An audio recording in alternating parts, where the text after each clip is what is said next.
Thanks, Mr Deputy Speaker, and I move the motion relating to the craft brewing sector in the terms in which it appears on the notice paper. And I do so in support of those Australians who are currently employed in the more than 400 craft brewers around Australia. The craft brewing industry is a job creation powerhouse, but if we get the policy settings right, it could generate even more jobs, not just in our capital cities, but in our regional communities. Craft brewers employ locals and buy local produce for their operation, while craft brewing-related tourism is booming. Craft beer is a quality product. However, the industry has been restricted by outdated planning controls and development approval processes at the state and local level, and this resolution calls for local and state government to provide support to the craft brewing sector. But the fact is it's also disadvantaged at the federal level by poor legislation related to the excise rates faced by small brewers. Today, the rate of federal excise charged for a keg containing 50 litres of beer is less than the rate charged for a keg containing 30 litres. In addition to this, the maximum tax rebate a brewery can receive per calendar year is $30,000, which compares unfavourably to the wine industry's producer rebate of some $500,000.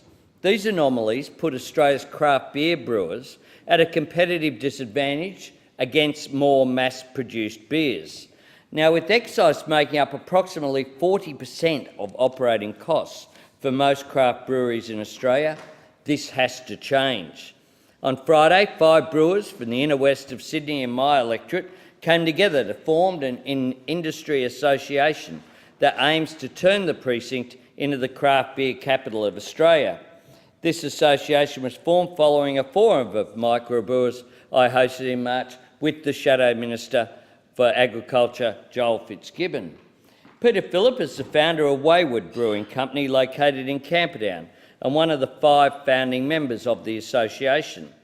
Peter has noted that operating costs are not the only problems that have come out of unfair excise on smaller operators. He said this: "If there was no tax discrimination for smaller kegs, then most pubs and breweries would prefer to use 30-litre kegs, which make for fresher beer, more variety and fewer injuries."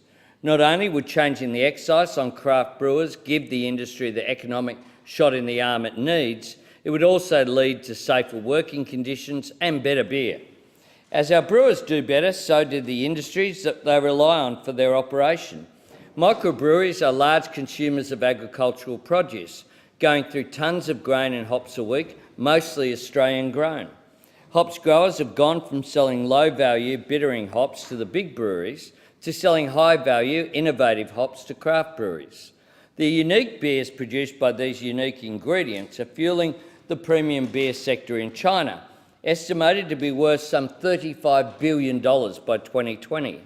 There are also great opportunities for craft beer tourism, whereby operators set up walking tours for enthusiasts who visit several breweries to sample different types of beer.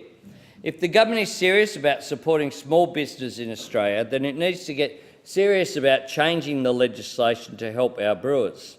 Despite the obstacles faced by the industry, it continues to expand, and the type of kick-on employment that the sector supports, such as boutique hops growers, is vital to a healthy and diverse national economy.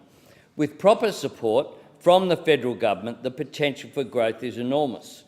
Already, major regional centres like Ballarat, Wagga Wagga, the Hunter, the Illawarra, Tasmania, including Scottsdale, where I visited the brewery there, have seen growth in local jobs, with people being employed and local communities being able to gather. I certainly have respect for the resilience and success of the craft beer brewing industry. I have respect for the sector's contribution to the national economy, and I have respect for the fact that local breweries employ local people. And can I end with a quote from Russell Crowe, his character John Nash in the film A Beautiful Mind: "I have respect for beer." I commend the motion to the House.